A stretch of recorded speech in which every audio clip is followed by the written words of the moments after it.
અમે સમગ્ર ગ્રામજનો ખીલોડી, સિમલિયા, દેવલીકુવા, બારિયાફળી, દામાવાવ અને રાણીપુરા ગ્રામ પંચાયતના જાગૃત વ્યક્તિઓ છે, સાથે બહેનો પણ છે।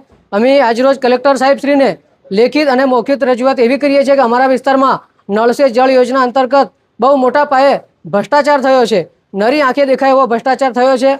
વારંવાર અમારી લેખિત અને મૌખિક રજૂઆતો હોવા છતાં અત્યાર સુધી કોઈ એક્શન લેવામાં નથી આવી। ત્યારે આજરોજ બહુ મોટી સંખ્યામાં બહેનો અને ભાઈઓ મળીને સાહેબશ્રીને લેખિત રજૂઆત કરી છે અને અમારી માગણી એવી છે કે જે કંઈ તલાટી કમ મંત્રી સાહેબ હોય, સરપંચશ્રી હોય, જળ સમિતિમાં સંકળાયેલા જે કંઈ સાહેબો હોય અને ભાઈઓ હોય એમને કડક કાયદેસરની કાર્યવાહી કરવામાં આવે અને નળ સે જળ યોજનામાં જે ભ્રષ્ટાચાર થયો છે આ ભ્રષ્ટાચારીઓને ઊંડાણપૂર્વક તપાસ કરી અને કાયદેસરની કાર્યવાહી કરવામાં આવે એવી માગણી છે। ભ્રષ્ટાચારમાં એવું છે કે અમારા વિસ્તારમાં નળ તો છે પણ જળ નથી અને ઘણા ખરા વિસ્તારમાં નળ પણ નથી અને એની પાઇપલાઇન પણ નથી અને ગ્રામ પંચાયત લેવલે એવું જાણવા મળે છે કે નળ સે જળ યોજનામાં બધું ફાઇનલી થઈ ગયું છે। આવા પ્રમાણપત્રો પણ ઓનલાઈનના માધ્યમથી અમને જાણવા મળ્યા છે।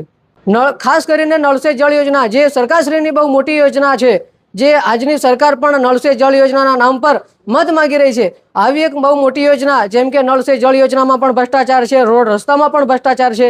ભ્રષ્ટાચાર ગણવા જઈએ તો સવારથી સાંજ સુધી ટાઈમ પણ પૂરો થઈ જાય આટલા બધા ભ્રષ્ટાચાર। પાણીની વ્યવસ્થા માટે અમારા ગ્રામજનો પોતપોતાના પ્રાઇવેટ જે કંઈ કૂવા હોય અથવા તો બોર હોય આસપાસના ઘરોમાં કદાચ કૂવા, હેડપંપ, બોર હોય ત્યાંથી લાવી અને પાણીનો વપરાશ કરી રહ્યા છે। આગળ પાછળ બેનો અલગ અલગ ગામમાંથી આવ્યા છે।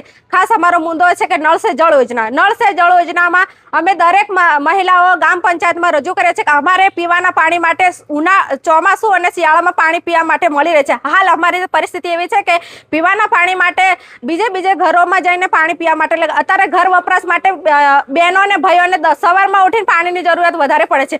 અમે પંચાયતમાં જઈને રજૂઆત કરીએ છીએ, તાલુકામાં પણ રજૂઆત કરીએ છીએ કે સાહેબ અમારા નળ મુકાય છે પણ જળ નથી, જળને એને સુવ્યવસ્થા કરે છે। હાલ અમારા ગામોમાં નળ સે જળ યોજનાનો જે કામો થઈ રહ્યા છે, હાલ અમારા ગામોમાં એક ગામોમાં નળ મુકાય છે પણ જળ નથી। ઘણા ખરા ગામોમાં દરેક ફળિયામાં નળ મુકાય છે પણ જળ નથી। હાલ અમારી માંગ એ છે કે ગામોમાં પીવાના પાણી માટે નળમાં પાણી આવે અને અમે પોતે નાના ઘરોમાં પાણી માટે ઘર વપરાશ છે, નાવા કપડાં પશુ માટે વાપરી શકે એની માટે અમારી ખાસ માંગ છે।